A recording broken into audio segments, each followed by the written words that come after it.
50, I said I didn't know. Okay, well, I'll see you guys boy. later. You know, Mike Montgomery, so things are probably screwed up. Yeah. And I don't think McAvoy's there either, so we're in trouble.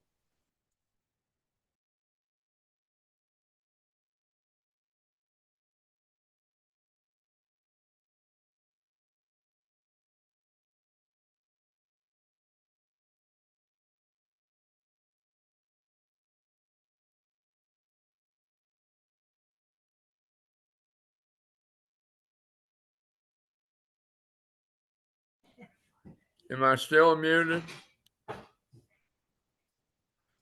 Can you hear me, Rupert? Yeah, but I can't hear Mike Obrochta, so that's kind of screwed up. I'm going to have to chat with somebody and tell them that the sound isn't on. Hang on. Well, you didn't do any good the other day, Rupert.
Can't hear you, Rupert.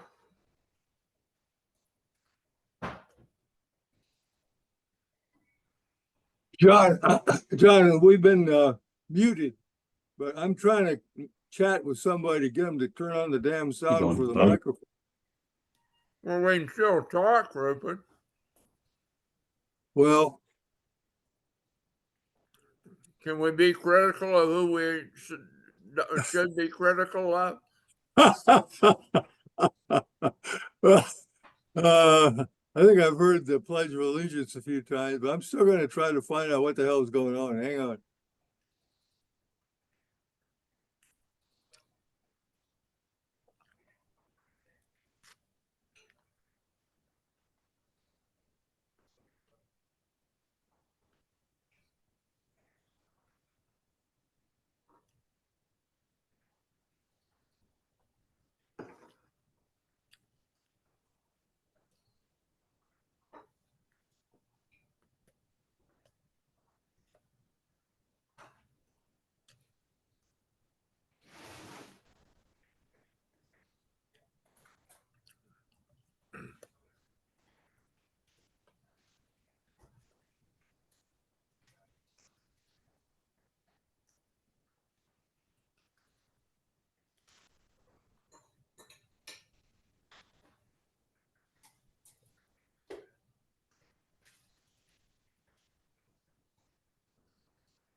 Karen Smith, Bowen, Clarence Turpin, Renee Wood, Darnell Wood, Carolyn Smith.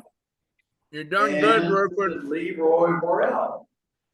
So, Thank you, John. all you from Hill Street I'm going to mute Baptist. myself now. Other guests we have with us for the third time, actually. Adeline McCasey, sit over here. She's new in Roanoke. Again, for the second, I think third time, Chris Stutzman and Steve Stutzman, who knew Ken Briggs for Bridge Builders, Ken's their sponsor. Adeline was sponsored by Don McCormick. Laura Rawlings, who is here. Right You call? here with Did you Fred call me? Weir. Good, you're back on. Laura's a circ Oh, I'm cat. gonna turn myself off now. Then two grant recipients are here. I'm from still on. Roanoke, Krista Van Noy, with Frank Danielson. And our other grant recipient is Heather Dickey of Roanoke Valley Speech and Hearing, and her, oh, back here. Her sponsor is, of course, Leanne Linkenhofer. And finally, we have the Key Club from William Fleming High School and their advisor. So welcome all. Rupert, they still have Thank you, Peter. voted me off. So today's message is about happiness. Well, I think you should vote yourself So who off. better to quote during Black History all Month gonna than mute Martin ourselves Luther King? here. No, they're supposed to turn everybody off. You're a The surest shame. way mute to yourself. be happy is to seek happiness for others. Well, over the years, I've given quite a bit of thought to that quote and about happiness, and I still do today. I look for opportunities to have its importance reinforced. Now, I want to briefly tell you about some reinforcement that I just experienced last week about happiness. You see, my wife and I attended a most joyful event. Many others were there, different ages, different backgrounds, different social, economic situations, geographical differences. You get the idea. And all were as happy as can be. All were there not for themselves, but as Dr. King said, to give happiness others.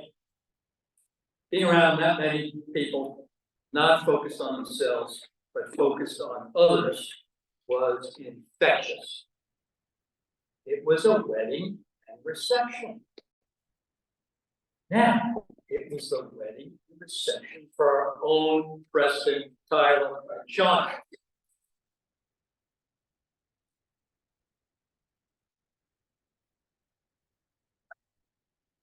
So in these Kiwanis Club meetings and other things that I do around the community,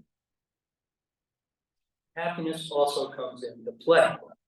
Admittedly, not the same level of happiness as at a wedding, I got that.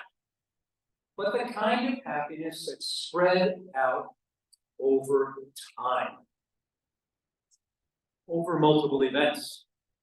The kind of happiness that comes from seeking it for others. After all, this is a rhetorical question. After all, isn't that the heart of what we do here at this Kiwanis Club? Isn't that what we do? We draw others into our club, reach out to them so they can share the style of happiness that we experience. So let's act on our theme, outreach. Thank you very much.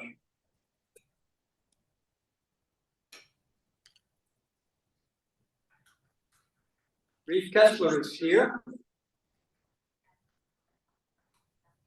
Or not? There he is. Oh, we're gonna do grants. Bob Haberman is here.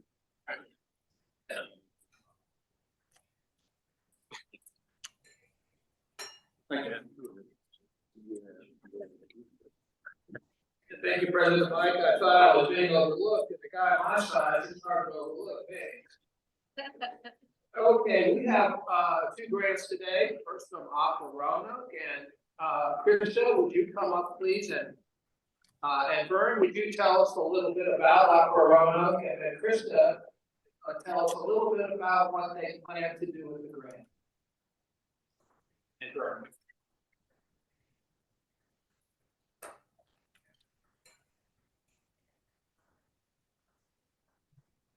Thank you, Bob.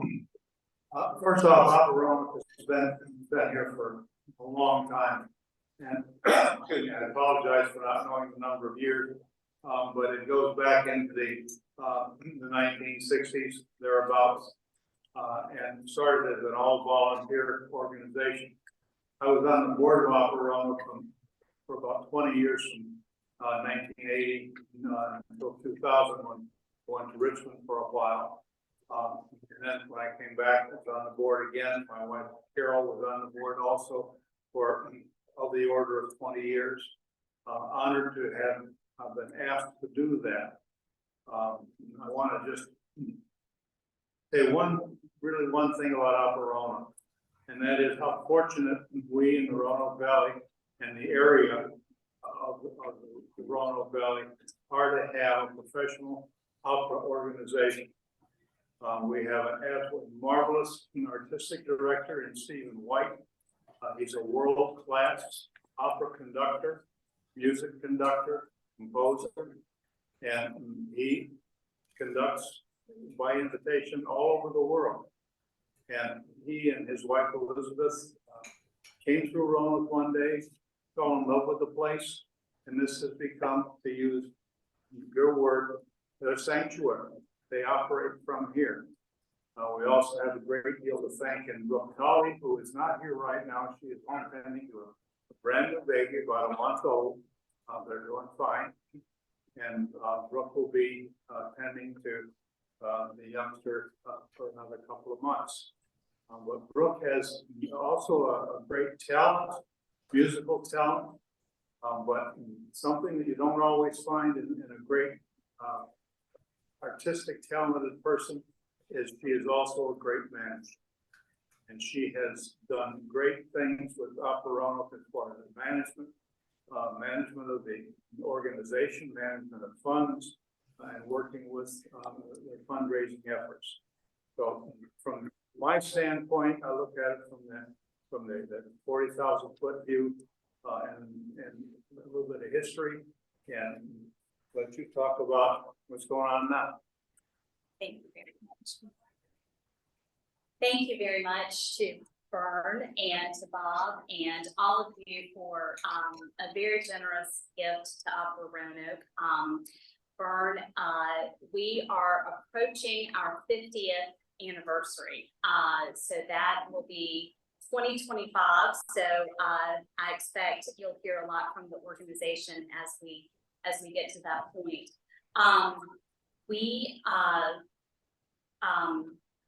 Rehearsals began on Monday for The Marriage of Figaro, which will open at the Moss Center in Blacksburg on March 8th and at the Jefferson Center in Roanoke on Sunday, March 10th.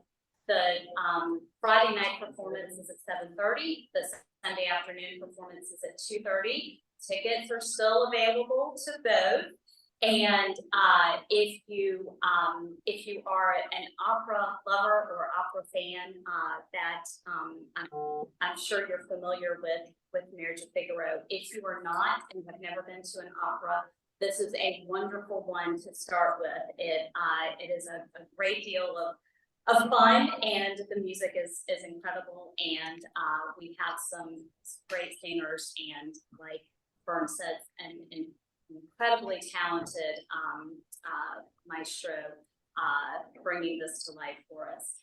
And the grant that you all are giving Opera Roanoke is being used to support that production. Operas are not inexpensive, and we actually also have a matching gift campaign going on right now towards the funding of Marriage of Figaro, and also just general sustainability of Opera Roanoke. Thank you very much.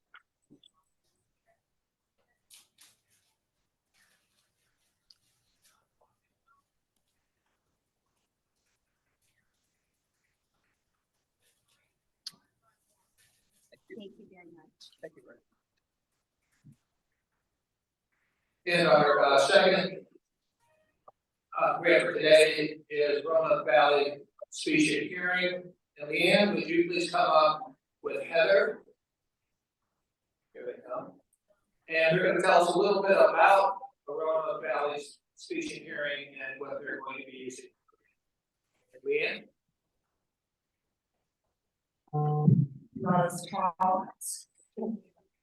Hello everyone. So as you may or may not know, Roanoke Valley Speech and Hearing Center is a nonprofit teaching hearing center. It's been serving people in the Roanoke Valley for the past 65 years. We provide speech and hearing services, and as of a little over a year ago, we also do ballot testing for individuals.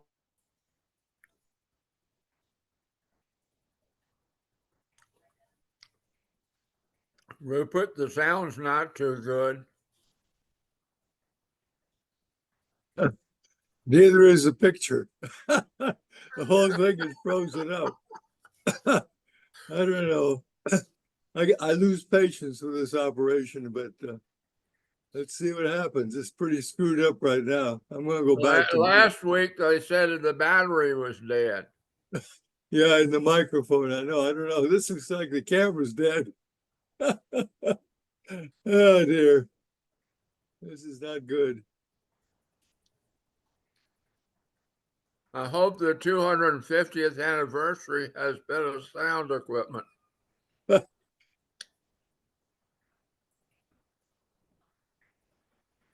Would you go to Richmond for the St. John's opening? Lance Ramos and the project manager, Daniel Horn. And up here with me is then the vice president, Noah Mansera, who is going to give us an update on what kind of things are going on with the club. Go Scott. John, I'm gonna leave the show. It's too lousy. I'll see you later. Bye, Rupert. Bye. Thank you all for welcoming us into Kiwanis, and allowing us an opportunity to better our community. We have been able to participate in any form of volunteer work, such as the Monterey Pumpkin Palooza, a can drive where we put almost 300 pounds of preserved food. We prepared Valentine's for the elderly. We did the drumstick dash, even the local special. Lincoln Key Club has not been very active, but we hope that this year, all the ones to come will grow more involved. My fellow leaders and I intend to establish protocols and duties for Key Club we implement so they can become even bigger. Most of our Key Club has volunteered over 400 hours, 500 hours, and our member Daniel proposed street lamp.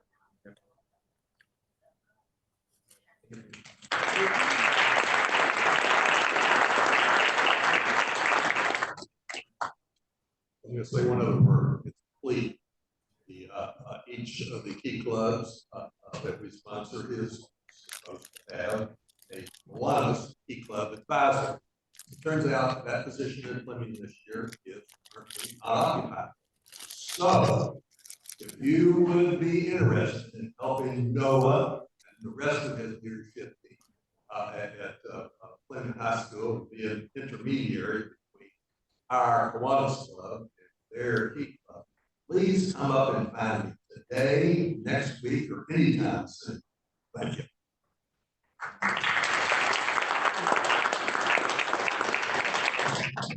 Thank you, Reed. Probably be better ways to spend your time setting things off to volunteer for that position. Now, I've got several announcements to make, and my goal is to make these as quickly as possible.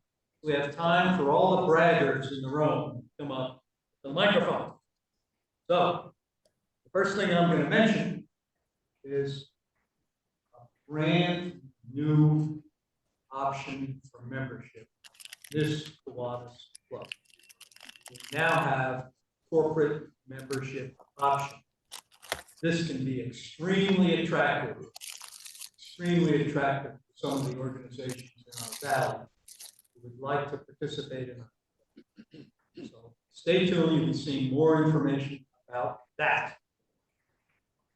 By the way, now that we have Kiwanis head of the Roanoke Regional Chamber of Commerce, Eric Sitchow, we can expect quite a bit of interaction between the Chamber of Commerce and our Kiwanis Club.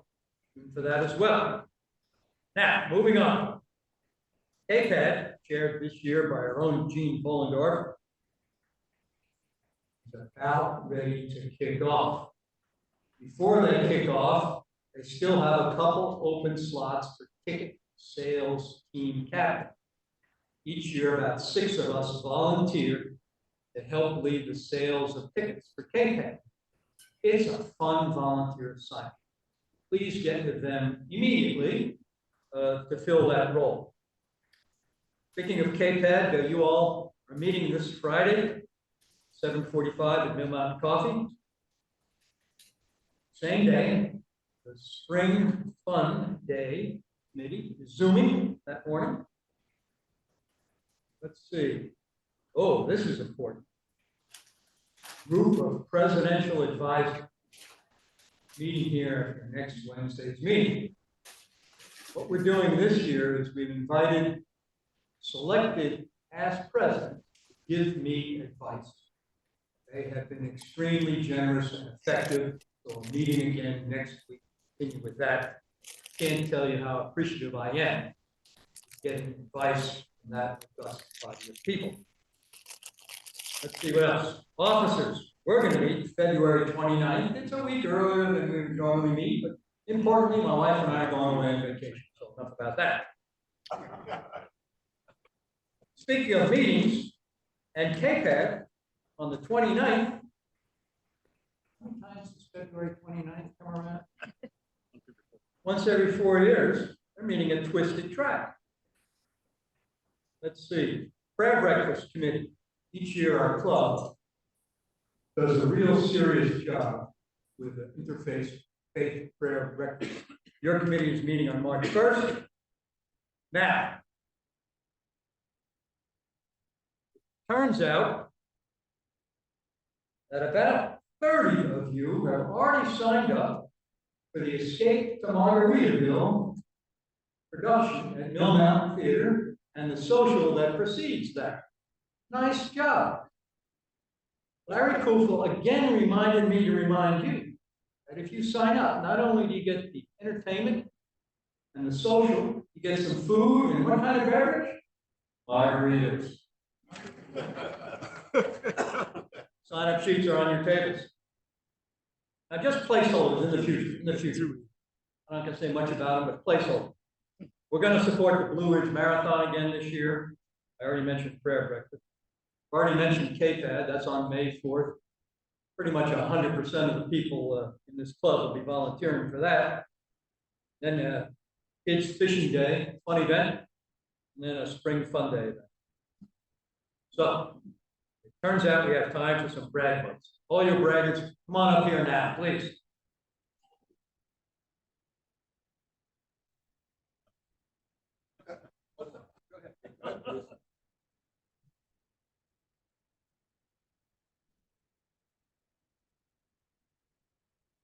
Good afternoon, everyone. I'm Bruce Swanson. I've been gone for about 5 or 6 weeks.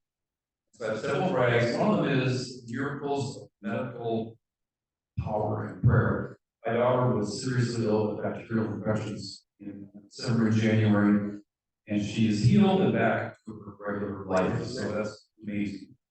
Thank you. I have a little to do with that. Prayer does help. Amen. And Preston just asked me to do the introspection first week of March. I'll have lots to talk about. My aunt Viola passed away a week ago at age 107. Wow. And so I have a few insights about long life. I think Dave Sanger gave me some good insights, which were pretty fun. Oh, the last thing, I forgot my cap. Gary, would you bring my cap up to me? So my grandson, Isaiah, is a self-starter. He's a really bright kid at Cajun High School. He did his application to the University of Chicago, and he is admitted, which is a real extraordinary thing. And living here in Virginia Tech land, he said his classmates don't know anything about the University of Chicago. So my job is to teach people a little bit about that. And I think that's it. I'm so glad to be back. Thank you.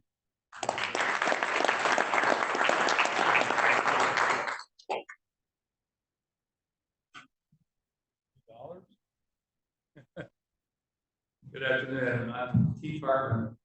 I saw this morning in the Cardinal News, Daily Cardinal News edition, and thought it would be worthy of sharing with you all. I'm sure most of you, or many of you, remember Jordan Bell. He gave a presentation to us about a year ago. He is going to be doing a talk tomorrow evening with Dr. Conrad Plater. And the presentation is going to be on Roanoke's Black medical history. And if you had a chance to read the article in Cardinal News, I recommend it highly. It's a very good article. It really goes into great detail, not only about the Platers, but also about the greater Gainesboro community. The presentation is going to be tomorrow evening at 6 p.m. It's going to be at the Gainesboro Branch Library on 15 Patton Avenue. Cost is free. There's a telephone number that you can call for tickets. And if you see me, I'll before you leave. And again, it really sounds like a fascinating talk. And if you have a chance to read that article, I recommend it. Thank you. Thank you, Brad. Yes, you saw happen just now. You saw club members take money out of their pockets, hand them up here, and get up here and talk briefly about a subject that was important to them. Yes, next time you're here, you can do the same thing. 100% of that money goes to our foundation, which of course we turn around and recycle for things like grants. Now, no further ado, we're going to have one heck of an introduction given by our own Steve McGraw. That depends on who you're introducing, and in this case, would be a great introduction. I take much pride in introducing to you one of our own members, less than 2 years a member of this club. President Howard is a native of Charlottesville. He has had multiple assignments, duties in various churches in the region, and has been a leader on almost every occasion when the opportunity arises. Worked for Kroger for 25 years, attended Richmond Virginia Seminary and Liberty University.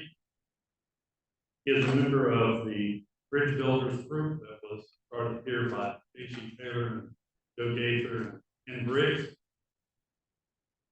Reverend Tyler has been in the clergy for 16 years. He was elected pastor of the year for the Virginia Baptist State Convention 3 years ago. And a little bit over 3 years ago, he became the pastor for Hill Street Baptist Church. Spoiler alert, he was married 1 week ago, in case you didn't hear that earlier. But I think the most important thing that I know about President Howard is that he was Santa Claus to 60 children here in December. Okay. All ladies and gentlemen, please join with me in welcoming President Howard.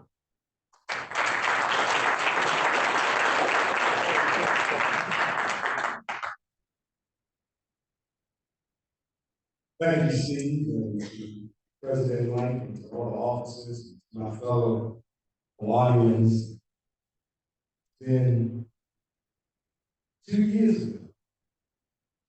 I was invited by Sherman Holland, which is a member of Hill Street Baptist Church, to come and just to come have lunch. Amen. And 2 years later, I'm a Kiwani. I'm thankful for that. Being amongst this group of men and women and trying to make a difference in this world is what my goal is. And that's why today we're going to talk about if I can help somebody along the way, then my living shall not be in vain. My brothers, my sisters, Steve said that I've been pastoring for 16 years, and before Sunday in February will be 16 years of pastoring, and then 17 years of preaching. So I've been on this, and let me just say this, when I started, I had a head full of hay.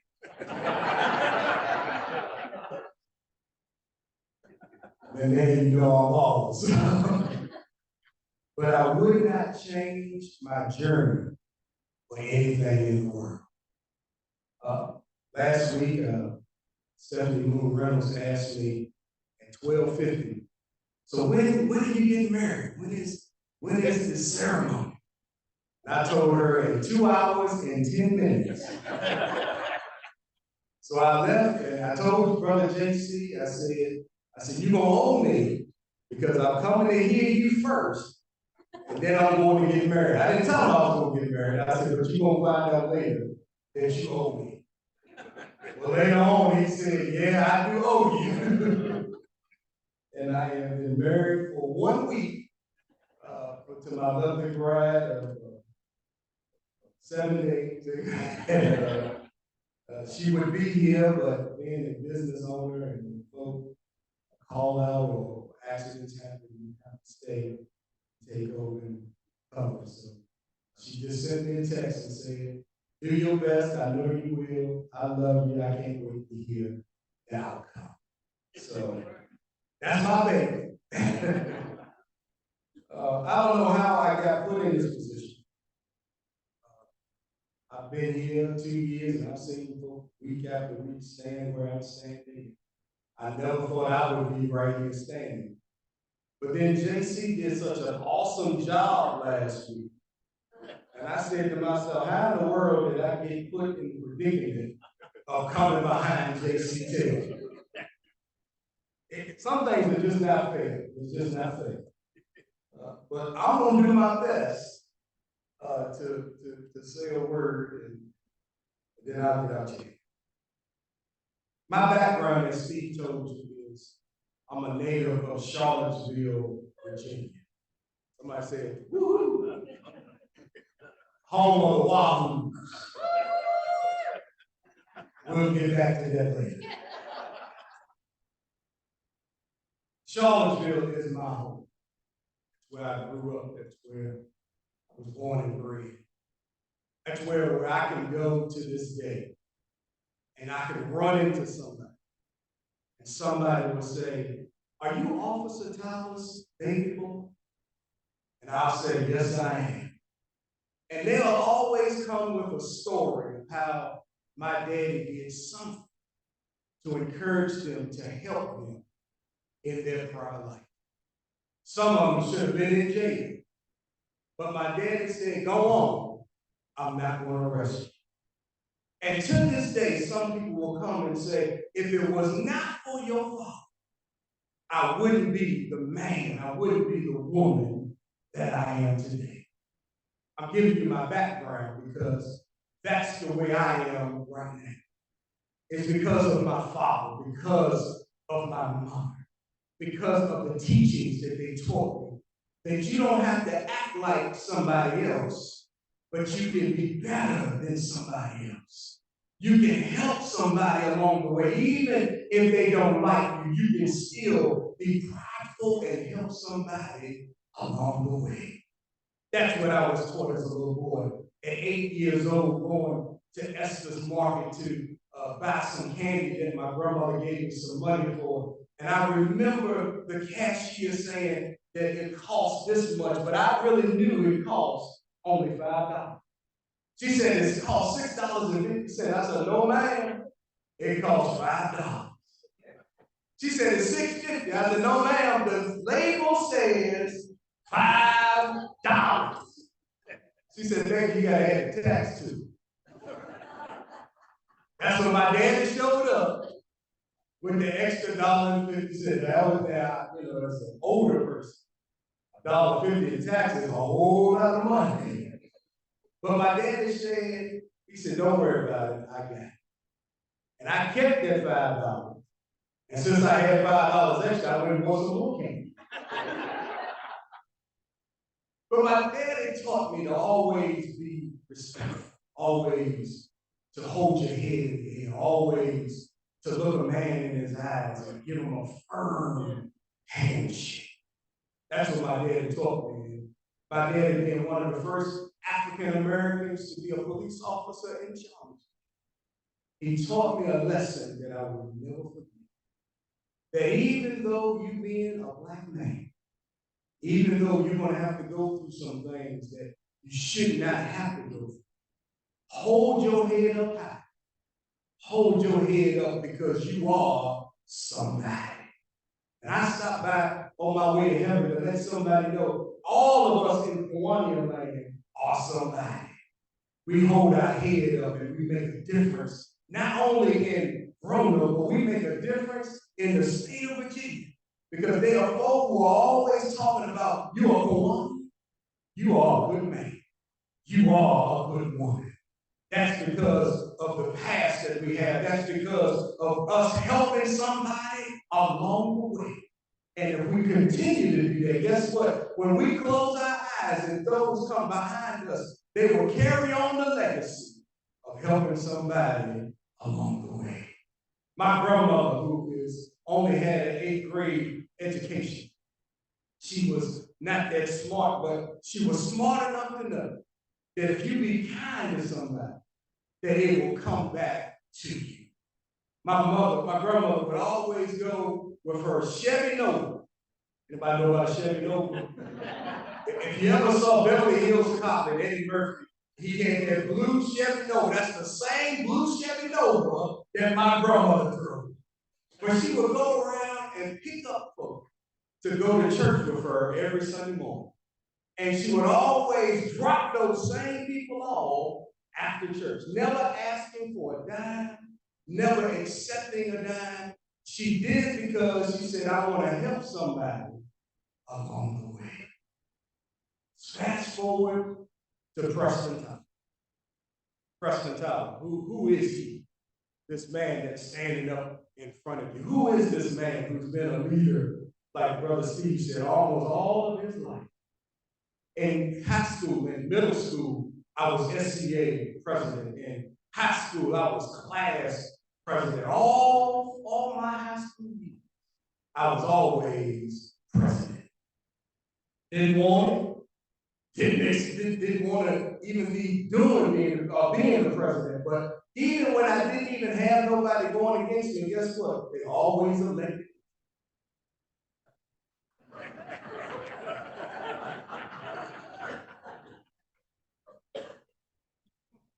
After high school, well, even in high school, I took a job at this company called Kroger Company. I was the cleanup boy in the meat department. You know what a cleanup boy is? You had to clean up all the mess that all the meat cutters cut in the morning. I could not wait until I became a meat cutter because I was going to leave the same mess. 25 years I spent with the Kroger Company. 7 of those years I was the union rep for Kroger. And during those years I negotiated contracts. I sat there and talked to the company. I did grievance meetings when folk were unjustly fired, or even when they were fired justly.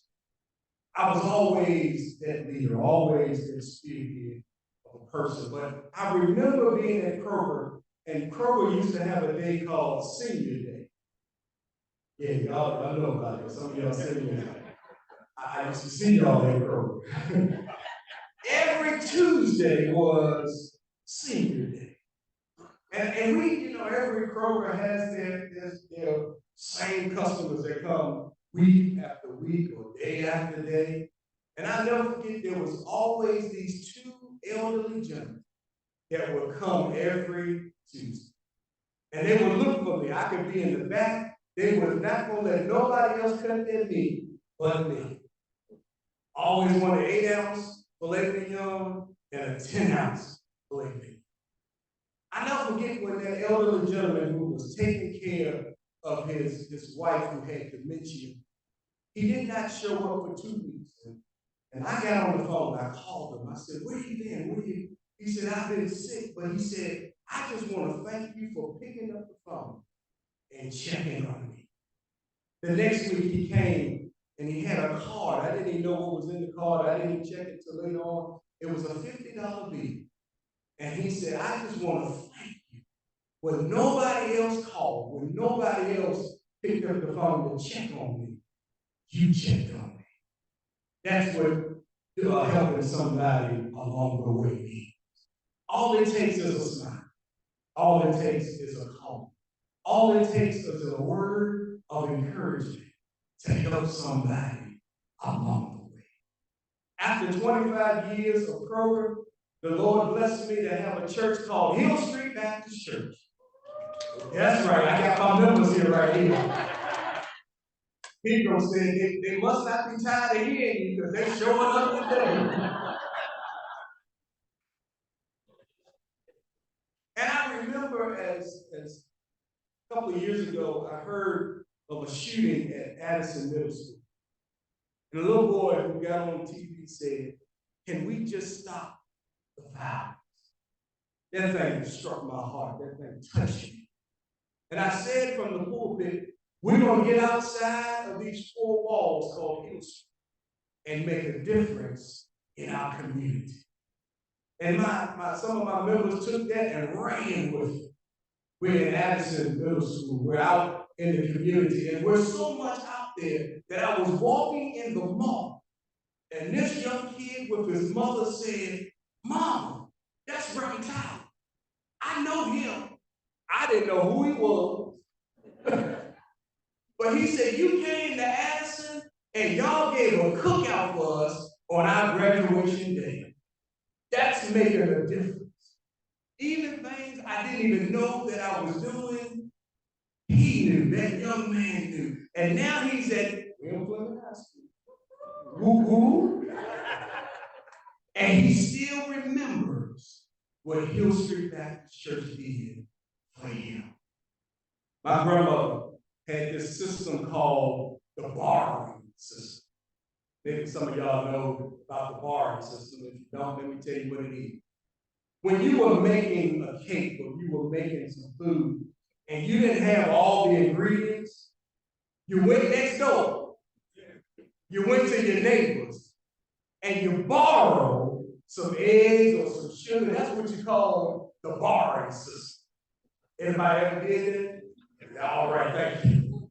But I remember Mr. Denver, who was my grandmother's neighbor. I went over there to borrow some eggs because my grandmother was making some cakes.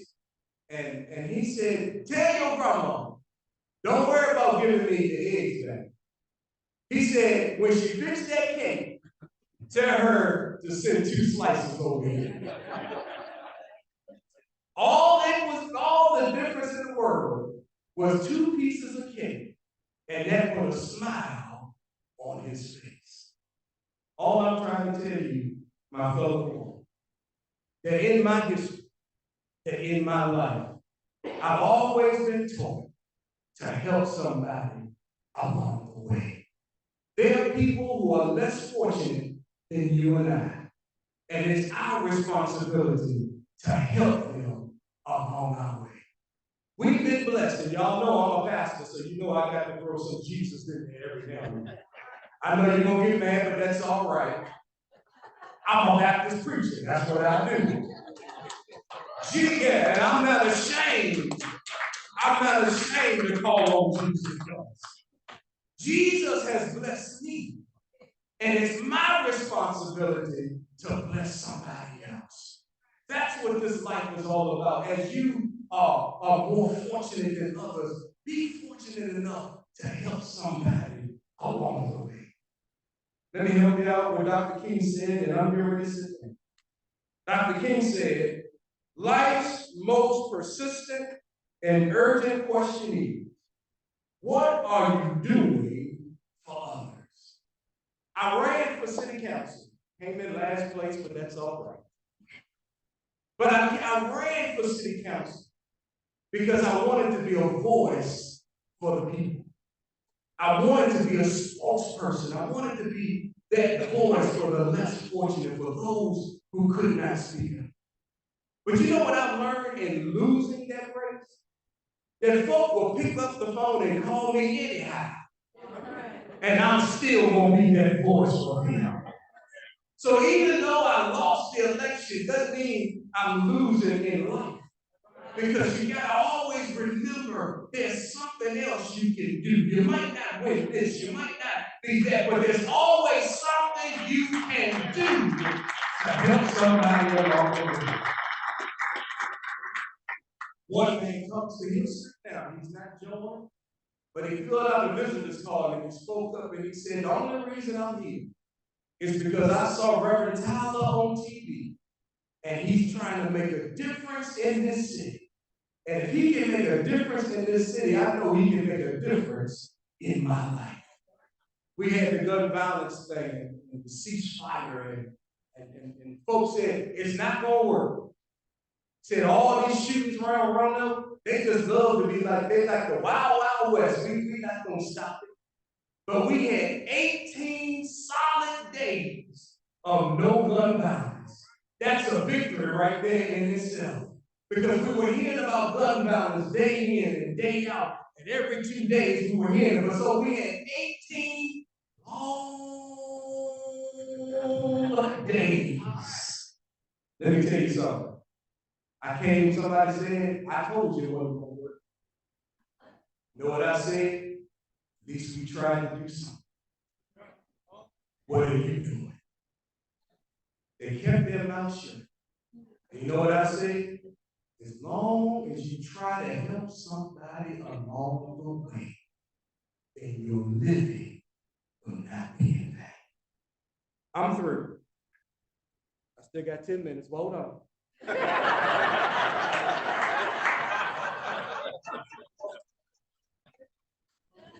As my folk at Hill Street know, I gotta say I'm through about 2 or 3 times before I'm really through. Dr. King said, Dr. King is one of my heroes. Dr. King said, we all come on different ships, but we're in the same boat right now. There's a song that says, if I can help somebody as I travel along, if I can help somebody with a word or something, if I can help somebody from doing wrong, then my living shall not be in vain. My brothers and my sisters, as I truly close this night, if I can put a smile on somebody's face, if I can make a difference in them crying and make them laugh, if I can make a difference when they're down, to uplift them, to have joy in their heart, then my living shall not be in vain. And if we as Kiwanis are going to continue this race, we've got to be able to help somebody along the way. And if we help somebody along the way, then our living will not be in vain.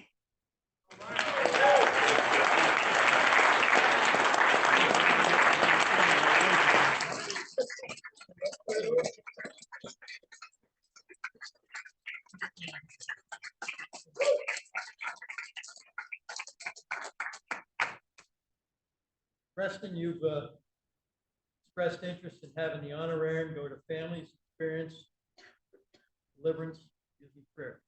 Set up. Thank you.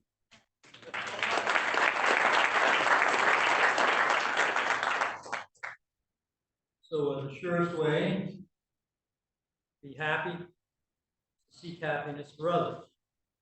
I think we just heard a testimonial from someone whose whole life revolves around being interested in the benefit of others. It's why you're such a great fit for Kiwanis. Let me just say. So next week, which is the final week of February, and the final week of our series honoring Black History Month, our own Stephanie Moon Reynolds is going to talk to us.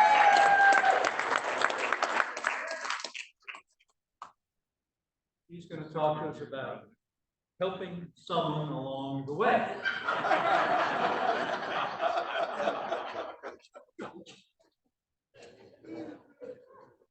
You guys coordinate on that? Yes. With that,